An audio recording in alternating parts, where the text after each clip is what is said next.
Assalamualaikum warahmatullahi wabarakatuh. Perkenalkan, nama saya Widya, NIM J5019106, akan membawakan presentasi tugas refrat patologi anatomi. Baiklah, langsung masuk ke materi. Bismillahirrahmanirrahim. Saya akan menjelaskan pertama-tama yaitu inflamasi.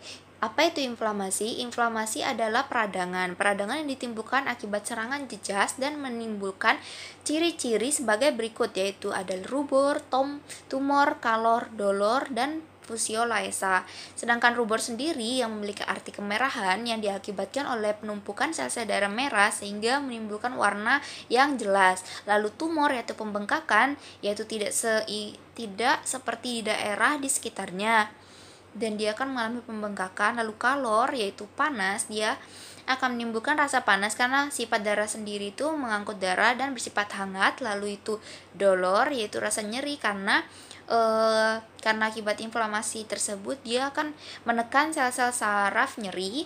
Lalu fusiolaesa yaitu dimana sel tidak berfungsi sebagaimana mestinya akibat penurunan fungsinya. Lalu saya akan menjelaskan tentang perbedaan inflamasi. Nah, inflamasi itu ada yang akut, lalu inflamasinya kronis, lalu inflamasinya jika dari akut tidak membaik, yaitu dia akan kembali ke ekserbasi akut. Nah, di sini materi pertama yang akan saya bawakan yaitu apendisitis akut. Apendisitis akut sendiri memiliki patogenesis. Obstruksi dapat disebabkan oleh fekulit atau kita bisa sebut feses yang mengeras, benda asing, cacing, tumor, stenosis, spasma atau sphincter perbatasan appendix dan caesum, dan pada anak hiperplasia jaringan limfoid. Infeksi dapat disebabkan oleh kuman E. coli dan streptococcus.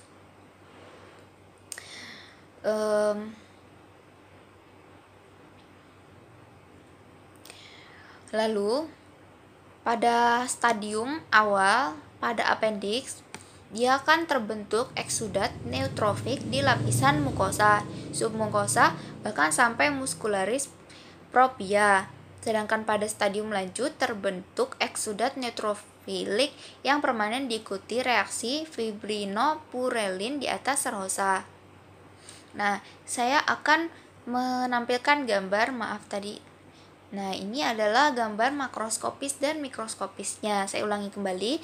Lalu makroskopis di sini dapat terlihat bahwa warnanya jelas kemerahan, lalu granuler dan appendix endomatus. Permukaan tidak mengkilat, lumen terisi eksudat seperti yang saya jelaskan tadi. Lalu pada pembelahan dia akan terlihat dinding appendix menebal dan kenyal. Sedangkan pada gambar mikroskopisnya bisa dilihat di situ tunjukkan oleh tanda panah. Di sini yang gambar nomor 1, yang tanda panah mengarah nomor 1 yaitu pendarahan dan nekrosis. Dia dapat terlihat karena cirinya dia warnanya lebih terang atau lebih mencolok daripada warna yang lainnya. Sedangkan nomor 2 yaitu dominan sel PMN. Yang ini adalah yang tunjuk panah nomor 2 adalah dominan sel PMN.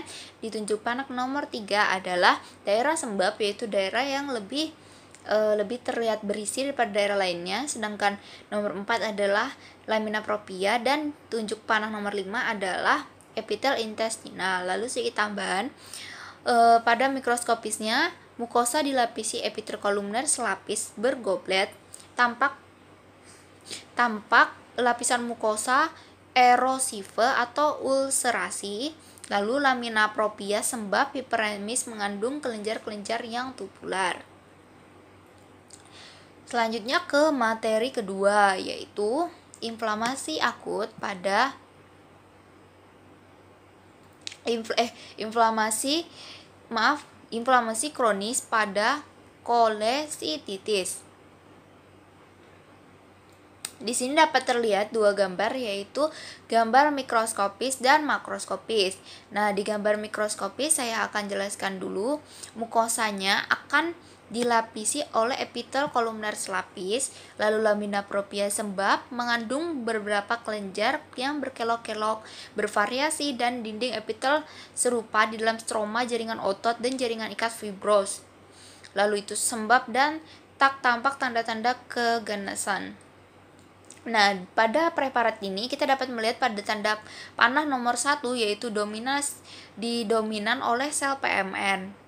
Lalu di tanda panah nomor 2 di sini terdapat limfosit MN. Lalu nomor 3 epitel kolumner selapis, sedangkan di nomor 4 kita dapat melihat ini adalah bagian lumen. Sedangkan pada gambar makroskopisnya sudah jelas terlihat batu empedunya dan terjadi pembengkakan atau tumor di sini.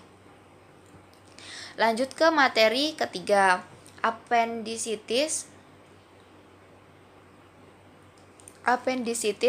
kronis ekserbasi akut. Nah, di sini terdapat saya jelaskan mikroskopisnya. Terdapat lamina propria sembab hiperemis mengandung beberapa kelenjar-kelenjar berkelok-kelok. Saya ulangi yang kembali tadi. Bervariasi. Dinding berlapiskan epitel serupa di dalam subtroma, jaringan otot dan jaringan ikat. Fibrosis yang sembab hiperemis berserbukan sel-sel limfosit dan sebaran moderat sel-sel leukosit PMN. Ini penjelasan yang tadi. Lalu di sini dapat dilihat pada nomor 1, lihat sel MN dan sel PMN didominasi oleh dua itu. Lalu di tanda panah nomor 2 di sini terdapat hiperplasia sel limfoid.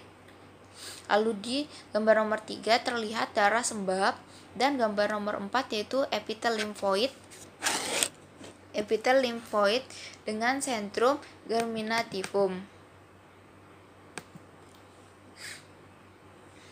Lalu materi tentang abses sendiri atau akibat dari akut tidak berubah membaik ke kronis tapi melainkan kembali ke abses.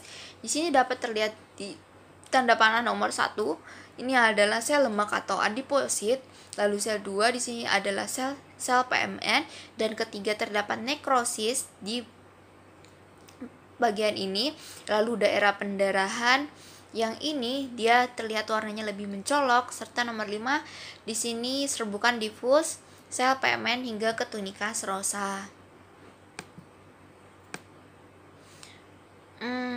Mikroskopisnya, masa nekrosis disertai stroma jaringan ikat fibrosus yang sembab hiperemis berserbukan difus sel-sel radang leukosit PMN.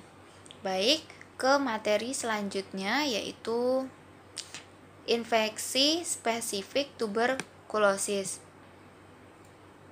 Jadi di sini ditampilkan dua gambar yaitu makroskopis dan mikroskopis. Pada gambar sebelah kiri kita lihat gambar makroskopisnya yaitu terdapat granuloma kekuningan, lalu perbesaran kelenjar limfe dan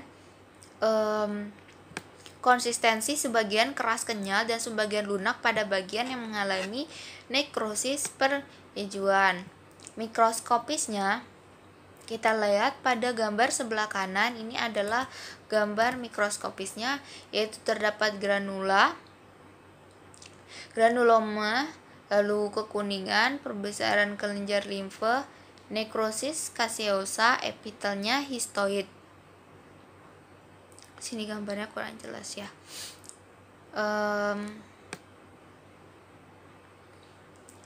Di sini kita lanjut ke materi selanjutnya. Lanjutan. Terdapat sebaran sel-sel epiteloid, histosit, dan yang membentuk gambaran tuberkel. Di antaranya terdapat area-area nekrosis caseosa.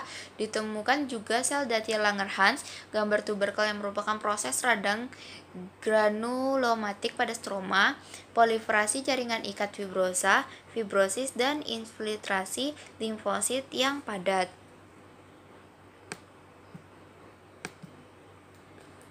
Baik, kita lanjut ke materi selanjutnya yaitu reaksi alergi atau eosinofil pada polip nasi. Dilihat pada gambar mikroskopisnya. Ini saya jelaskan mukosa dilapisi epitel kolumner pseudostratifikasi.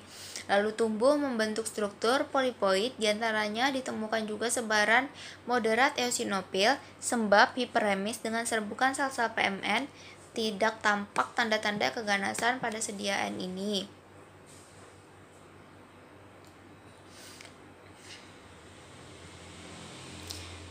Lalu di sini pada tanda panah yang nomor 1 dijelaskan terdapat sitoplasma seperti kacamata.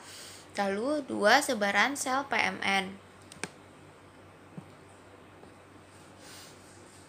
Dan kita lanjut ke materi selanjutnya, yaitu proses penyembuhan luka atau healing pada epulis fibrosa. Di sini ada gambar mikroskopis dan makroskopisnya. Di gambar mikroskopisnya terlihat jelas daerah sembab dan fibrosis. Di sini makroskopisnya, daerah makroskopisnya terdapat benjolan pada gingiva atau gusi, lalu konsistensinya kenyal hingga padat, warnanya merah jambu, merah tua sampai ungu. Baik, sekian dari saya. Apabila ada kesalahan dan kekurangan pastinya mohon maaf. Terima kasih. Wassalamualaikum warahmatullahi wabarakatuh.